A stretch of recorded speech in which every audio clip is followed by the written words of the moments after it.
From the Empire State to the Golden Gates, this is Quad Radio USA. Cool. Oh, yeah. Now, with all the dirt from the world of ATV motocross and GNCC racing, here's Mr. 10 Seconds, Rodney Tomlin. Hi, my name's Niamh Shaw. I'm number 53. I race in the WMX class. I'm the 2018 national champion, and I come from Bowling Green, Kentucky. Well, hello, Niamh. Nice to have you on the Quad Radio preview show, and hope you can watch out for that bee. I don't know if you saw the size of that. There it is. Yeah, that thing is huge. Whoa. But anyway, he took off. Wow. I think that might even be a good news bee. It's awful. No, that's a big old bumblebee or something. I don't know, but it's big, whatever it is. But Niamh, speaking of bumblebees, you got a bumblebee color on your quad. I do see a new quad though that you're working on right now. That's your practice bike we're looking at over there, huh? Yeah, the yellow one is the practice bike. The one behind it will be the 2021 race bike. We just got it yesterday actually, and we turned some laps on it today, and it's looking pretty good for the upcoming season.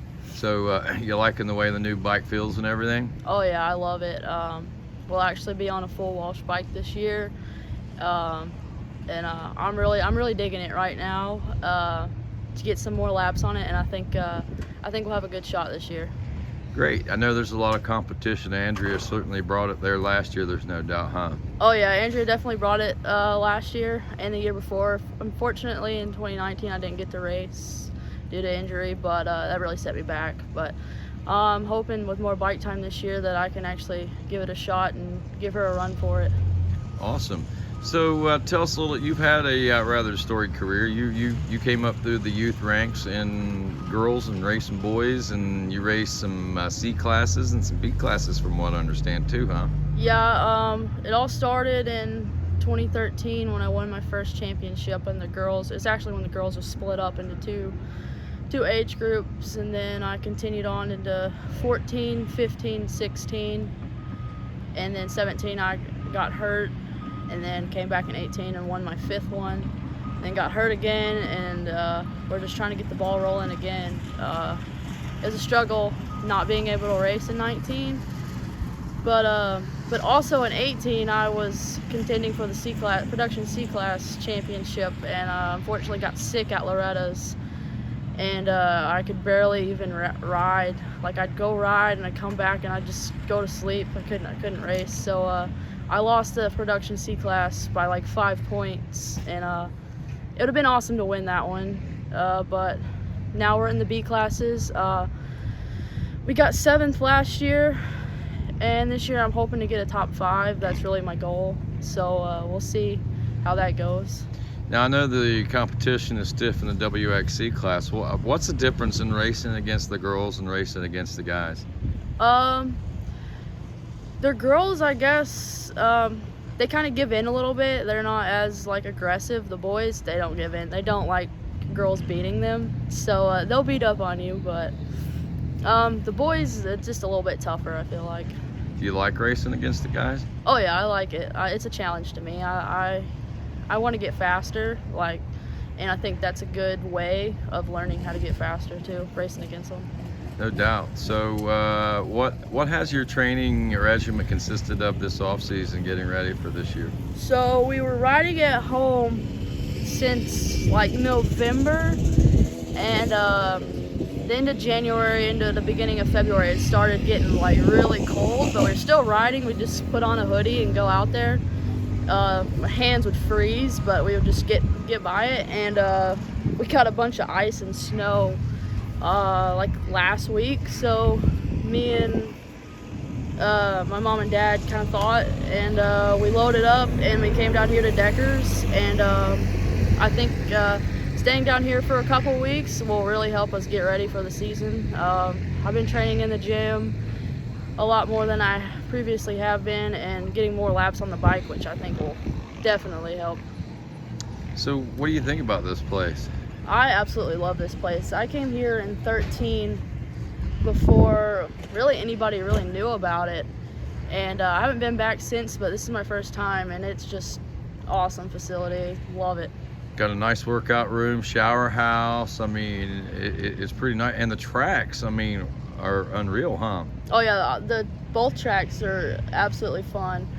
The main track, it gets super rough because there's so many people here right now, and it's like an actual race. Like, you go out there and you can actually train for like a race. It's fun. So you feel you're going to be ready by the time round one for the amateurs rolls around? Yeah, I'm hoping to. I'm hoping to stay down here till about mid-March, and then go back home, and hopefully it's good to ride there and just keep pounding in the laps. Awesome. So to talk a little bit about you personally, for those that don't know you, even though you can't tell by talking to you, you talk to your mom or your dad, you realize they're not from around here, huh? No, we were originally from England, around the Halifax area. That's actually where I was born. We moved over here, I was about 18 months old, so that's why I don't have the accent. I wish I did, it's pretty cool. But yeah, I'm originally from Halifax, and then we moved over when I was 18 months old, originally to Southern Illinois, and then 2013-14 we moved down to Bowling Green. Actually, my neighbor is Jeremiah Jones now, so we moved down there. We bought his track, and that's where we live, and I get to train on the track that he used to when he was in his prime.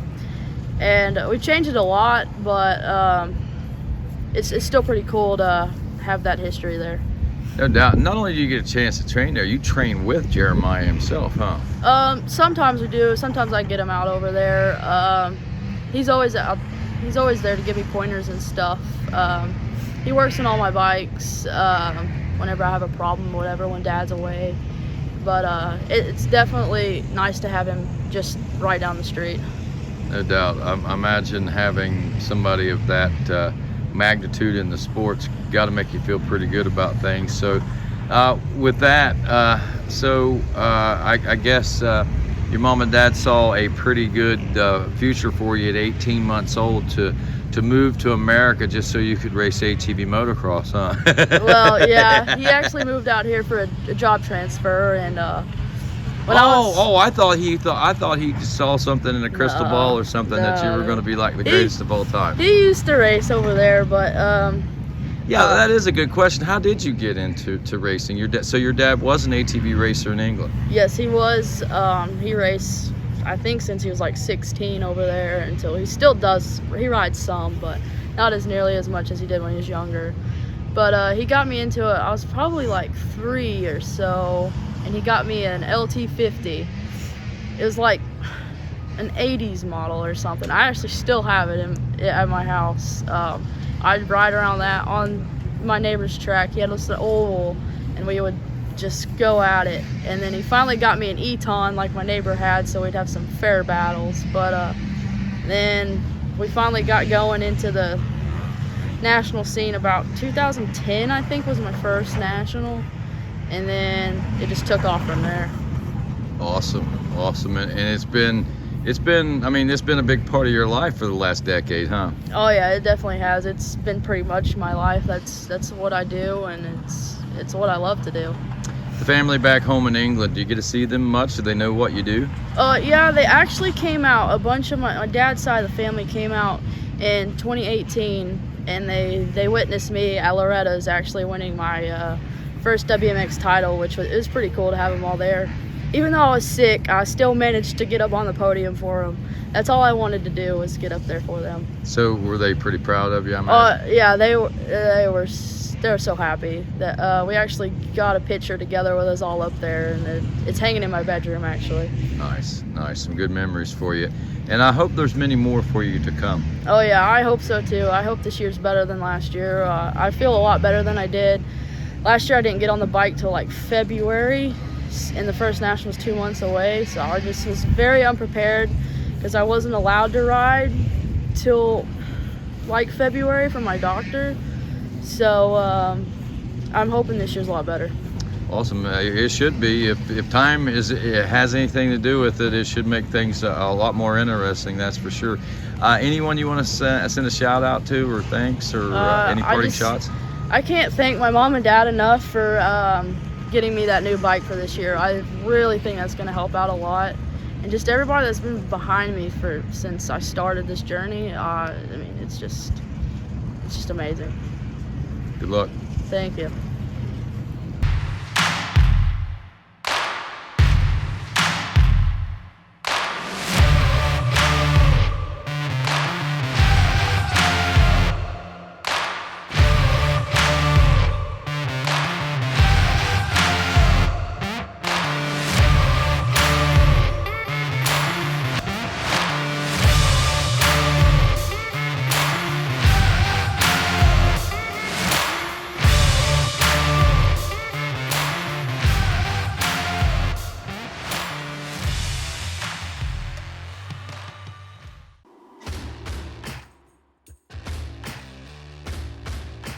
Did you know you can save up to 25% and receive free shipping on great AMSOIL products with their preferred customer program?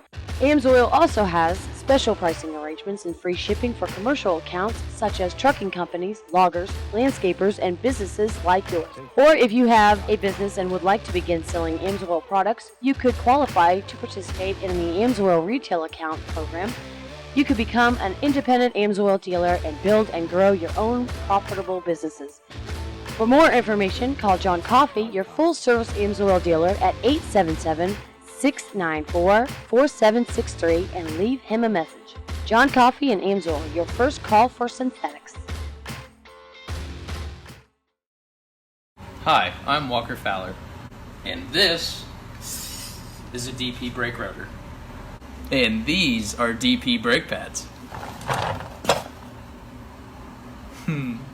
Larry Mills and DP Brakes have been a part of my program for over a decade. Recently, we completed the Heartland Challenge, a 10-hour ATV endurance race that is not only physically demanding, but demanding on my machine and my parts. And that is why we choose DP brake pads. At the end of the race, we had 0 brake failures, and they looked brand new. If you aren't using DP brakes, what's stopping you? Literally. Hi, this is Stephanie from Jsr Moto Designs.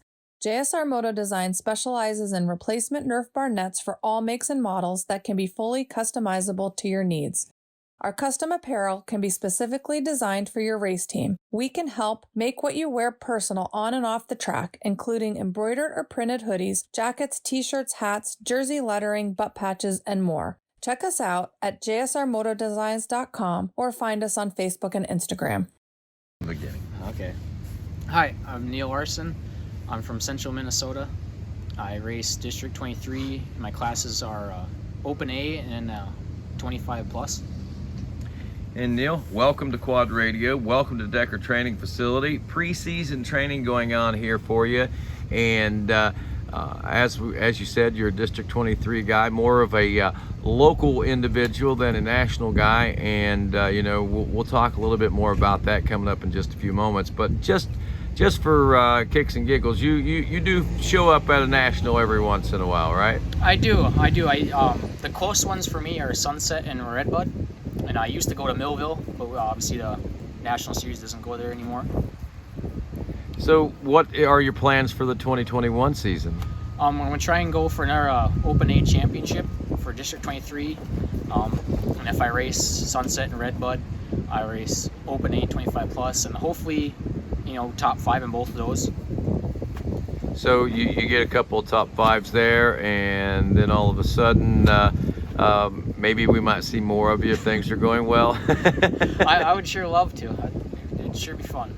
It sure would be. We'll talk a little bit more about that. But one of the reasons that I'm really intrigued by your story is, we have so many folks that are out here on the national scene and they chase the national scene. But what really is going to make our sport survive is guys like you. And I'm not saying that there's not a host of guys like you in our national series that support and help and work toward making their local series great. But that's something that you dedicate yourself to. That championship, that series. That's something that it means a lot to you, huh? Right. I've been racing A class since 2013. Had a couple good years, and then 2017 and 2019 I won the championship. I was on track to win last year, 2020, but I skipped two of our races to go to Sunset and Redbud. So I mean, it took me out, but it was worth it because, you know, those races are a lot of fun, and it's nice to change it up. Now, would that be, say, the district you're in, would that be the same district that Chad Weenan raced out of as an amateur? No, I don't, because for District 23 is Minnesota, so I mean, it's a long ways from Illinois. Oh, okay. So, for some reason, I was thinking you were, in my mind's eye, I was putting you guys like next door to each other for some reason. No, obviously next to Wisconsin. I forget which district that is. But, yeah. So you're kind of a long way away from home here this week, huh? Tell me a little bit what brings you to Decker Training Facility. I mean, I'm sure that you know that training is a little difficult, and I'm sure that the competition is pretty stiff on the local level. But man, this is a pretty long haul. You must be pretty serious about things up there in D23, huh? Yep. Yeah, I like to progress every year, and obviously in Minnesota, there's no riding in the wintertime. You can ride snowmobile, but that's, you know, and we didn't have not much snow this year to even do that. So I do a lot of gym training, anywhere from 4 to 6 days a week. I got Brand Hope training me with On the Box. Yeah, like I said, it's a long drive. It's 22 hours for me to get here. Wow, 22 hours. Yeah. And I know you were telling me there a few moments ago in our time-lapse interview we were doing a few minutes ago that it was negative 25 degrees when you left. Yeah, it was for about a week and a half straight. It was anywhere from 10 to 25 below zero. And a couple days later is when Texas got hit, you know, with the cold and the snow. So we got it before them. But yeah, and I come down here now and I'm sitting here and it's 80. I'll take it. That's about 100-degree temperature swing right there, man. Yeah, when it's 20 below, even when it hits 0 to 10 degrees above, you know, it's unbelievable how much warmer that feels. Wow, so I imagine sitting here today really feels nice and comfortable. It's hard to leave my shirt on, but if I take it off, I'll burn. That's the problem of being from the Great North, I guess. Yeah. But so what's life like in District 23? You guys got a pretty solid district up there as far as ATV racing. I know, you know, how important the ATV Motocross National Series is, but in my opinion, more importantly, is our regional and our local series. Local series like what you've got going on there. Yeah, we've got a really good series. It's been strong for a number of years. We had a few years, I'd say 2013 to 15. It was pretty poor, and then it made a really good comeback. I can't say exactly how many entries we have, but on average, we got anywhere from 8 to 15 guys lining up for A, B, and C class. You know, and we still got almost just as many for your vet class for 30 plus. So you guys are still combined with motocross class racing, motorcycle racing, I guess, or do you have standalone events? We're getting to the point now where we're going back to stand by ourselves. But otherwise, a lot of tracks have two tracks. One dirt bikes got their track, and then the quads have our track, but we share the gate. And now this year we actually have no races with the dirt bikes, so that's going to be really nice. Wow, that's a step forward, it sounds like. Yep, we got 1 or 2 more tracks that came back on board that we haven't been to in a couple years now. We do have to do double headers though, just to kind of make up for their income. So we'll do a double header in one day. Right. You know, four motos in one day for double points. That's awesome. At least it's, you know, the promoters are trying, and it sounds like the ATV world is working to try to move things forward. Our quad rep, Cody Anderson, used to be a big national guy, and he does a very good job at, you know, getting everything lined up for us. So how does a person say they're out west in the Midwest, maybe they got an off weekend, they want to do some traveling, go check things out, or happen to be there for whatever reason? How would we know what the schedule is to be able to follow along with what's going on with your series? District 23 has a website. I think it's armca.org. The dirt bike series is on their, quad series. I think they have some hare scrambles. Everything is on their website. We do have a District 23 Instagram. There's District 23 MX, Quad MX. There's usually the schedule is on there, and then we post pictures here and there during race weekends. Some stuff on there. I think there's a Facebook page as well, District 23 Quad MX. Awesome, man. I hope that we can get some more folks to come out and race with you guys, because it sounds like a pretty cool thing there. So, you know, we were also talking a few moments ago. I understand that you have a sponsor list a mile long, and you're making all kinds of money right now just racing your quad, right? Oh, I wish that was the case, but it's not. You know, you get support from these companies, and all of it's greatly appreciated. That's for sure. No doubt. But in all seriousness, we were joking around a few moments ago. You know, I had said something about if things went well in the first couple of rounds of racing that you had, and you looked at the schedule and seen that you had the possibility of maybe being a top 5 or top 3 national guy, would you try to hit enough races to be considered for that national honor? Oh, I know it would be a dream come true to do the full national series, you know, and be one of those top 5 guys. But it's hard with work. You know, I get no financial support from anybody. I flip the bill for everything, so I mean, that's really the only downfall. Just need some sort of, you know, support from somebody financially. Then I'd be able to, you know, take that chance, you know, and go to more of the nationals. Well, here, I got an idea for you. You talk to your boss, tell him he fund your race program, he start a race team, and you support him locally and on an national level, man. Well, believe me, I've tried. He just laughs. He's not against it, but he just kind of chuckles. You know, I'm fortunate enough that he lets me take time off and come down here and do this. So. Well, you know, typically with the winter, you said you didn't have a lot of snow and stuff this year, and does the winter weather, does it delegate how much time, how much work you guys do in the tree service work that you do? Not a whole lot. We're pretty steady.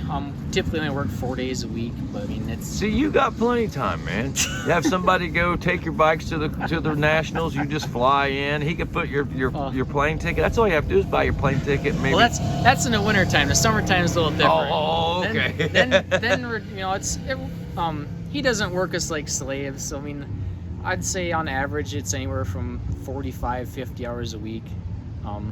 But then, you know, it gets just as hot up there as it does anywhere else. And then after that, you know, I still gotta go do my training afterwards and fly home on Fridays and get everything ready and try and make it to the races. So what's your boss's name? Nathan Gruber. Hey, Nathan Gruber, listen up, man. This is Rodney from Quad Radio. I'm making a request. It's only, I tell you what, split the bill with him. Give him half the races. You fund half the races for him. He can fund the rest of them, whatever it takes to be a national number. I'll say your name every time he's on the track, at least twice, because I've been doing all the announcing this year, and it'll be international because it'll be on Quad Radio. The audio will be going out over Quad Radio, so you'll be getting the advertisement. You can write that stuff off, and so let's make this happen for Neil, man. What's the name of the company you got work for? Got Nathan Gruber, and it's he operates North Star Tree Care. All right. Well, Nathan and North Star Tree Care, regardless of what your decision is, thank you for keeping him employed and keeping food on his table and keeping a nice quad with him. But give him a raise or give him a little bit of time off so he can come racing. But no, Nathan, seriously, it sounds like you have a pretty good relationship with your boss and your team. Everyone's just awesome. Nobody's yelling at each other all day long. Everybody works, work in sync. It works very well. So. Well, it sounds like you guys might get along good enough that if he watches this interview, we might see you at a few more ATV. And I tell you what, Nathan, come with him, man, because you're going to love it just as much as anybody. He's all about training and stuff like that. He's a marathon runner himself, so. Well, he would appreciate it. Bring him out. Any sports, he's all about it. So. I tell you what, pick the farthest race away. Let him fund it, and you guys come out and check it out so he can see it for himself. How's that sound? That'd be fun. All right, well, Nathan, thanks if you're listening. I look forward to meeting you at the races here real soon. And of course, Neil, anybody else, anything that you want to pass along, anything else you want to talk about before I let you go, bub? Oh man, I'll think of it probably when it's done. But as of right now, just thank you for everyone that helps me out and keeps letting me do this. All right, any parting shots or anything? Just a big thank you to my best bud and mechanic, John Stumpf with JS Engines. He builds these things and they work great. Mark Baldwin, he builds my race motor. Forworks, all those guys. Just thank you for the support. Keeps me going. And Nathan, be sure and let this guy come racing.